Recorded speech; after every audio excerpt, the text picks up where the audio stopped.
This is the windmill.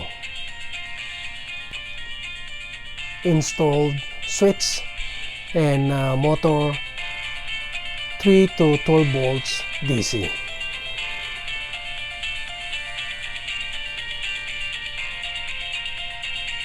I supplied 2 AA batteries, 3 volts DC. All the wiring has been connected. Put the cover,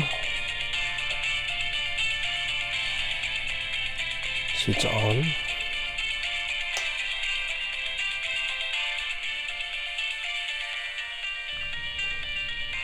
I hope you like this video tutorial. Please subscribe and share.